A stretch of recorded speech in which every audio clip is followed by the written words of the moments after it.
Salam sejahtera teman-teman semuanya. Kami dari kelompok 2 akan mempresentasikan tentang hasil kerja kami terkait terapeutik hormon insulin. Kami terdiri dari 6 orang, bisa dilihat pada slide. Ini outline yang akan kita bahas. Oke, yang pertama itu sejarah insulin. Berbicara mengenai sejarah insulin, insulin ditemukan pada awal abad 19. Nah, sebelum ditemukannya insulin itu biasanya penderita diabetes itu menjalani terapi diet kelaparan dengan sedikit harapan hidup. Nah, perkembangan insulin itu berawal dari 1922 hingga sekarang. Nah, hingga sekarang itu sudah ditemukannya insulin sintesis yang sekarang digunakan secara luas pada penderita diabetes. Selanjutnya, molekul insulin. Berbicara mengenai molekul insulin terdiri dari dua rantai polipeptida yang dihubungkan oleh jembatan disulfida. Nah, dua rantai tersebut biasanya rantai yang satunya memiliki 21 asam amino dan rantai yang satunya lagi memiliki 30 asam amino.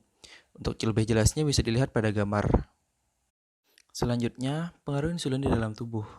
Berbicara terkait pengaruh insulin di dalam tubuh, tentulah sangatlah berpengaruh.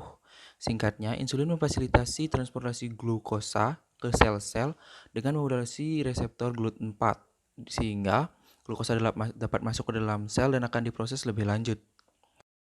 Namun, kerja insulin tersebut sangat dipengaruhi oleh keberadaan insulin di dalam tubuh. Adapun beberapa hal yang dapat mempengaruhi keberadaan insulin di dalam tubuh yaitu pada saat makan, pada saat puasa, dan pada saat berolahraga.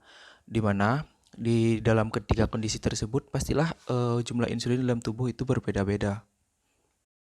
Oke, selanjutnya yaitu tren terbaru produksi dan jenis insulin. Berbicara tentang tren produksi dan jenis insulin itu pasti tidak lepas dari namanya sejarah dari insulin itu sendiri. Nah, pada tahun 1996 itu dikenalkan yang namanya Lispro analog pertama yang ada di pasaran. Selanjutnya, sejumlah analog insulin yang dibuat dengan teknik DNA rekombinan yang termasuk kerja cepat, pracampuran, dan long acting itu dikenalkan sehingga dapat membantu pasien diabetes.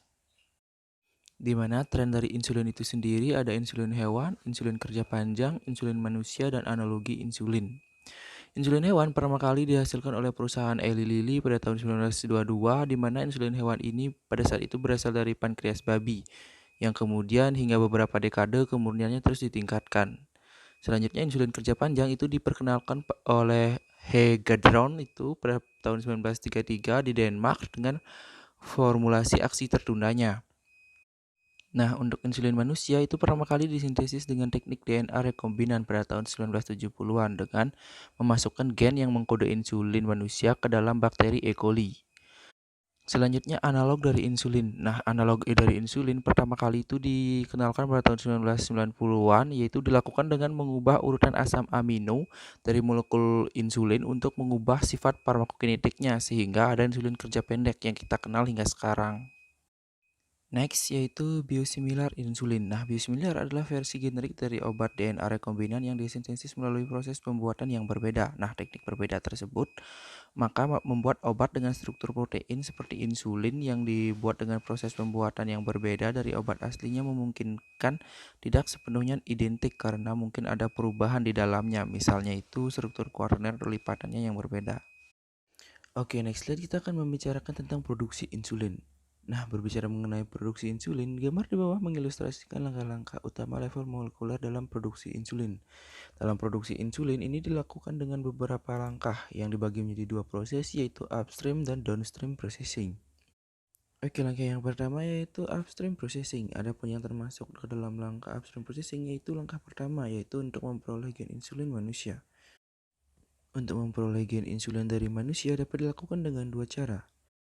Cara pertama yaitu memperoleh cDNA yang dikode mRNA dari dua rantai menggunakan enzim reverse transkriptase. Dan cara yang kedua yaitu dengan cara cloning cDNA dari dua rantai menggunakan polymerase chain reaction atau PCR. Setelah memperoleh gen insulin dari manusia, langkah kedua yaitu penyisipan cDNA dari kedua rantai ke dalam plasmid.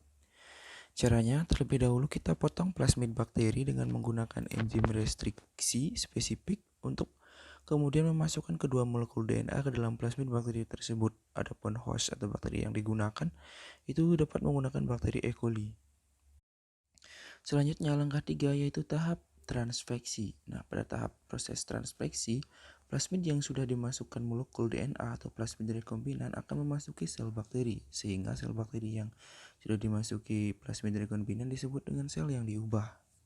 Setelah tahap transfeksi, selanjutnya tahap 4, yaitu persiapan media dan peralatan.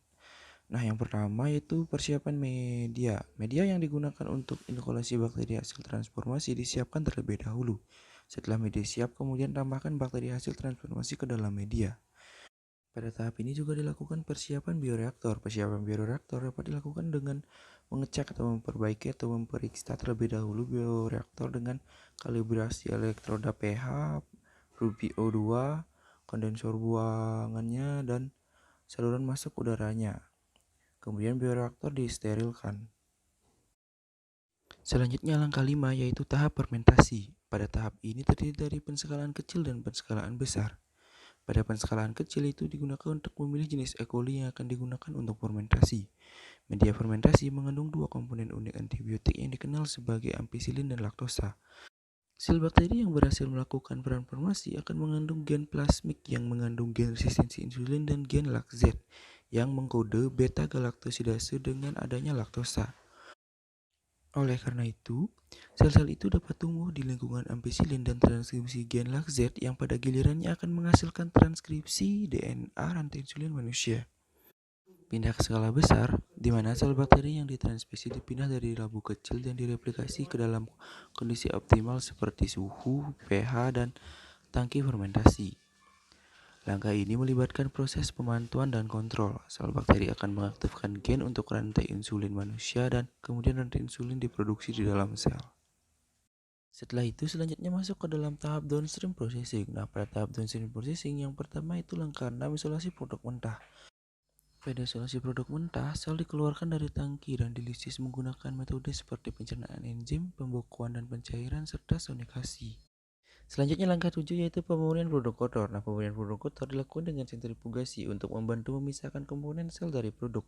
Pemurnian dilakukan untuk menghilangkan kotoran menggunakan beberapa metode seperti kromatografi, filtrasi gel, dan pertukaran ion.